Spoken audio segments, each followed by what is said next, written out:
मंदिर पे जब हम जाते हैं तो हम लोगों का मानना है कि हमारे वो देवता जिनके हम मंदिर गए हैं वो अगर ध्यान लीन हो तो घंटी बजा के उनको बताया जाता है कि प्रभु या देवी मैं आपकी शरण में आया हूँ, आपके द्वारे आया हूँ। ब्रीदिंग प्रॉब्लम, सांस लेने में जो तकलीफें होती हैं वो निरंतर रेगुलर शंख बजाने वालों को या तो नहीं होती है, और या जिनको होती हैं वो ये शंख बजाने से घटती हैं और ठीक होती हैं। प्राण प्रतिष्ठा एक प्रक्रिया है जिसके बाद उस निर्जीव मूर्ति के अंदर हम उस देवी देवता के प्राण को उतार लेते हैं, और जैसे ही उस मूर्ति में प्राण आता है एक मैग्नेटिक फील्ड तैयार होता है उस मूर्ति के चारों तरफ। वो मूर्ति के जितने पास आप रहते हैं उतना ज्यादा आप फील करते हैं।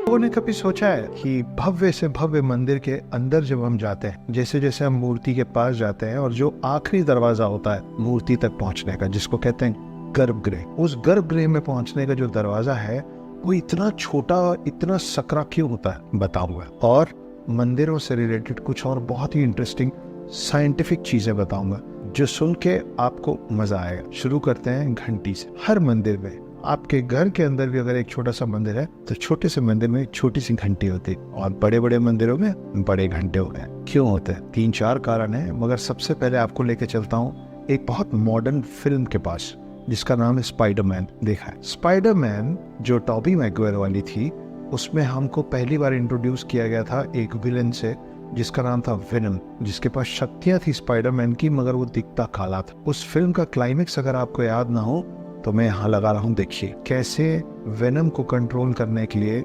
सब तरफ बजने वाले रॉड्स लगाया है, और उन सबको जैसे जितनी बार वो बजा रहा है उतनी बार वेनम कंट्रोल में आ रहा है, कमजोर हो रहा है और हर्ट हो रहा है। वेनम प्रतीक था स्पाइडरमैन की नेगेटिविटी का। यही काम करता है घंटी, मंदिर में भी और हमारे जीवन में भी। नेगेटिविटीज को खत्म करता है, दबाता है, मारता है और कंट्रोल में रखता है। दूसरा कारण, मंदिर पे जब हम जाते हैं तो हम लोगों का मानना है कि हमारे हर देवी देवता हर समय ध्यान मग्न होते हैं, ध्यान में लीन होते हैं। पर अगर हम मंदिर आए, उनसे मिलने आए, तो उनको तो पता चलना चाहिए आपके घर के दरवाजों पे क्यों घंटी लगी होती, ताकि मेहमान जब आए तो घंटी बजा के बताए कि मैं आया हूँ आपसे मिलने। हम घंटी का उपयोग स्पिरिचुअलिटी में वैसे भी करते हैं कि हमारे वो देवता जिनके हम मंदिर गए हैं वो अगर ध्यान लीन हो तो घंटी बजा के उनको बताया जाता है कि प्रभु या देवी मैं आपकी शरण में आया हूँ, आपके द्वारे आया हूँ। तीसरा कारण, जिन मंदिरों में बड़े घंटे होते थे, घंटियां होती थी,